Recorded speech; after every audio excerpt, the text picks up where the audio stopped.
Excalibur. The sword of King Arthur is so famous that most people think they already know its story. Arthur pulls it from a stone and becomes king. But medieval legend is not that simple.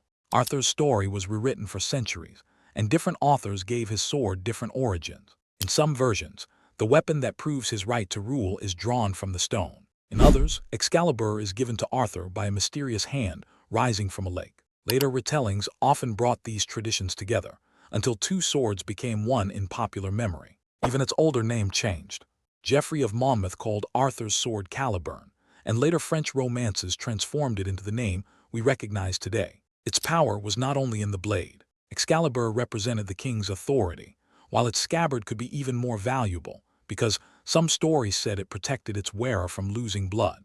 So Excalibur survived not because one version was definitive, but because every generation reforged the legend. Mjolnir.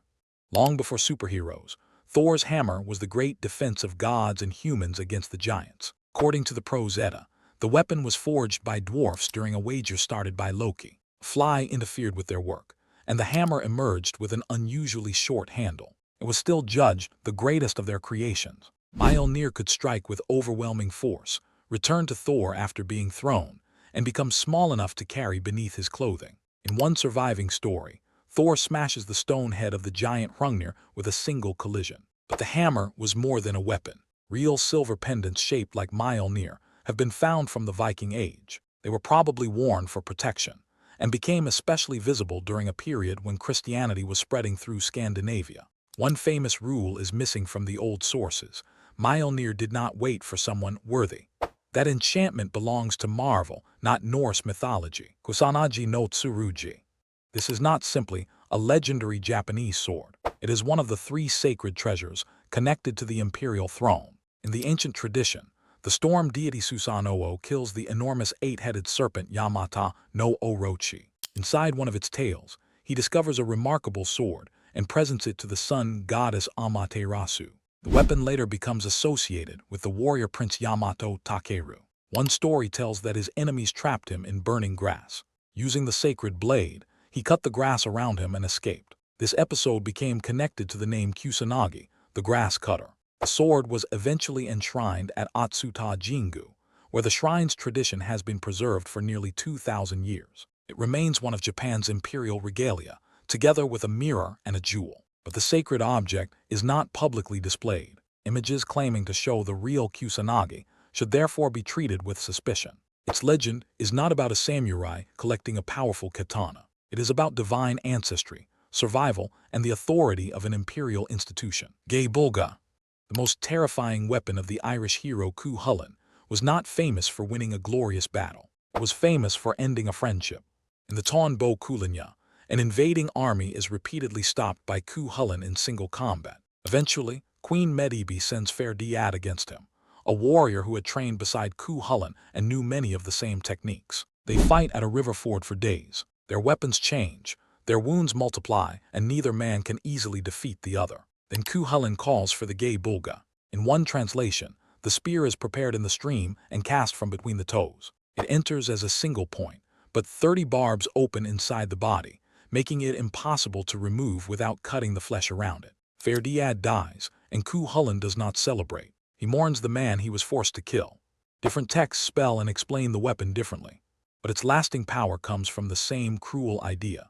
The secret weapon guarantees victory only after everything worth saving has already been lost. Poseidon's Trident. Unlike Excalibur or Durandal, this weapon does not need one detailed origin story. 3 points are enough to identify the god who controls the sea.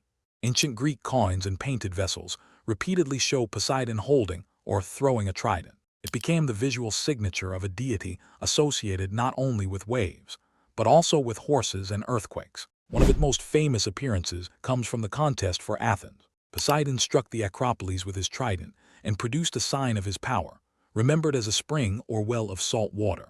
Athena offered the olive tree instead, and the city ultimately took her name. Later stories and modern fantasy turned the trident into a universal weapon of ocean kings. But in Greek art, its greatest power was immediate recognition. The moment the trident appeared, the viewer knew that the force of the sea had entered the scene. Vajra. It can mean thunderbolt. It can mean diamond. And depending on the tradition, It can be a divine weapon or a ritual object held during meditation. In Hindu tradition, the Vajra is closely associated with Indra, ruler of storms. It represents the sudden, overwhelming force of lightning, a weapon capable of breaking resistance with a single strike. But the same name and form also became deeply important in Tantric Buddhism. There, the Vajra is not simply used to attack an enemy. It symbolizes what is indestructible, the clarity and stability of awakened reality. During ritual, it may be held together with a bell, the Vajra representing method or compassionate action, and the bell representing wisdom.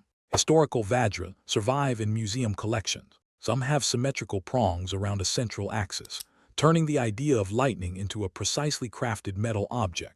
Calling it only Indra's weapon misses half of its history. Calling every Vajra a weapon misses even more. Its real importance lies in a transformation. The force that destroys obstacles in myth becomes the symbol of a mind that cannot be broken. Durandal, Roland's legendary sword, becomes most important at the exact moment he tries to destroy it. In the Song of Roland, the warrior realizes that he is dying after the disaster at Roncesvalles. He refuses to let his weapon fall into enemy hands, so he strikes Durandal against a dark stone again and again. The rock breaks, the blade does not. Roland mourns the sword and remembers what its golden hilt contains: a tooth of St. Peter, blood of St. Basil, hair of St. Denis, and a fragment of the Virgin Mary's robe. To the poem's medieval audience, Durandal is not only unbreakable, it is a sacred object tied to Roland's faith and duty. There really was a Frankish commander named Roland who died during Charlemagne's campaign in 778, but the surviving epic was composed centuries later, transforming a historical defeat into Christian heroic legend. Durandal is therefore two weapons at once: the sword Roland cannot break, and the story medieval Europe used to reshape the memory of his death. Ruyi Jingu Bang. Sun Wukong did not simply find a weapon.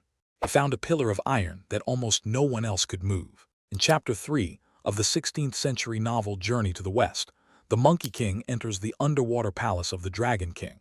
Ordinary swords and spears are too light for him. Then the treasury begins to glow around a massive piece of black iron, banded with gold. The Dragon King explains that the iron was connected to Yu the Great and the control of the waters. Its inscription identifies it as the compliant golden hooped rod and gives it an impossible weight: 13,500 katas. For Sun Wukong, it is perfect. When he commands it to become smaller, it obeys. When he wants it larger, it grows again. He can turn it into a weapon more than 20 feet long, or shrink it to the size of an embroidery needle and hide it inside his ear. Ruyi means something like "as you wish," and that is the secret of the staff. Its power is not one fixed shape, but complete obedience to the imagination of its owner. It was never a historical Chinese relic. It became legendary because a novel gave its most uncontrollable hero the only weapon as adaptable as he was.